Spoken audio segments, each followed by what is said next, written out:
At this year's Comic-Con, we learned that the name of the new Avengers film will be Avengers Age of Ultron and would feature Ultron as the main villain. What hasn't been clear is who created the robotic villain. In the comic books, Ultron is a creation of Henry Pym, aka Ant-Man. But since we know Ant-Man will not make an appearance in the Marvel Universe until after Avengers 2, we know that someone else creates him in the film world. But who?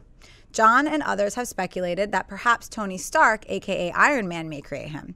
That may be the case, as a new casting call for Avengers Age of Ultron has just gone out and contains the following description. In the Avengers Age of Ultron, Loki is gone, and the new villain will be evil robot Ultron, who has the ability to keep upgrading his own strength, making him extremely fearsome. Tony Stark, Iron Man, becomes the unwitting creator of Ultron. The brother and sister team of Quicksilver and the Scarlet Witch become the 7th and 8th members of the Avengers. Quicksilver has extreme speed, while Scarlet Witch can cast spells and has telekinesis ability. Black Widow and Hawkeye will be key figures in the film. Schnepp, do you think we could see Tony Stark create Ultron?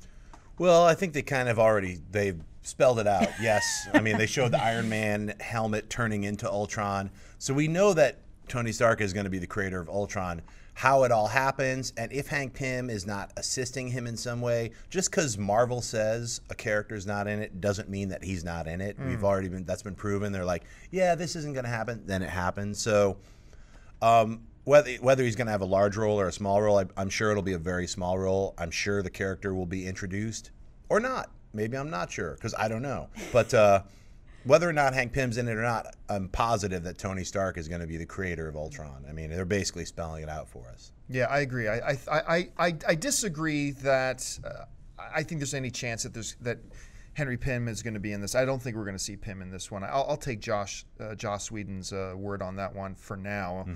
But you're right. In these movies, you never really know. But the whole concept, we said for a long time, Schnepp and I, that this just makes sense. If it's not going, even if Pym was there, in the movie universe that they've set up, it just kind of makes sense that Tony Stark is when it creates him. Look, and I think they've been setting this up since the end of Iron Man 3, with Iron Man saying, okay, so I don't need to wear the armor anymore, but he's still Iron Man. Okay, so he still intends to fight the good fight, but he doesn't want to wear the armor. Okay, he's going to build something, and he's going to build something that goes wrong, and I still believe it's going to have a corrupted Jarvis software in it, and I'd love to see Paul Bettany play Ultron, myself personally. That would be really, really cool.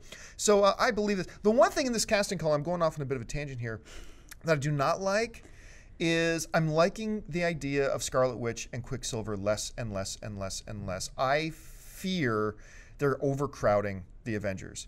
I fear they're overcrowding it. And I think I would have liked to have seen, look, just keep your core Avengers team of 5 and build all these other individual films around it. You don't have to put everybody in the Avengers. Just because they're in the comic books doesn't mean they have to be in the Avengers. It feels to me like they're going to bring those guys forward and also give Black Widow and Hawkeye a little bit more flavor because they jacked Hawkeye in the first movie. He's like, hey, I'm Hawkeye. Now I'm a zombie for 2 hours. We were talking about that earlier. It's like, yo, they better up the shields or the protective devices on that giant helicarrier because all it needed is one dude and an arrow to blow out. Hey, we're sinking. It's like he just boo, like one explosive arrow took out the entire giant floating city ship. It's like, yes, our fans are not protected by a peewee arrow from one dude. So anyway, but Hawkeye kind of got jacked in the first movie, so I think it's great to bring him. Also, if you guys aren't reading the new Hawkeye by Fraction and AHA, you got to get on it. It's an incredible comic being published right now. It's my top #1 comic to read right now. Wow. And I never thought I'd say that ever in my adult life. Like, totally reading Hawkeye, guys. It's pretty awesome. I never thought I'd say that ever, and I'm saying it. So it's great that they're bringing him forward. But I kind of think that they're going to probably pull Cap and Thor back a little bit just because those guys have their own individual movies. Right. They'll probably be in it, but just not as prominently. Which I think will be a mistake because that's who we're going to see. That's who the fans. So it's if they can pull it off, and once again, Kevin Feige's earned the benefit of the doubt. If they pull this off and do it right, keep a balance, keep the fans happy, it'll be an amazing One little thing. I just got the nerd sweatathon from my childhood. I was like, wait a minute. Remember, the original core team of the Avengers was Captain America, Thor, Iron Man, and the Hulk.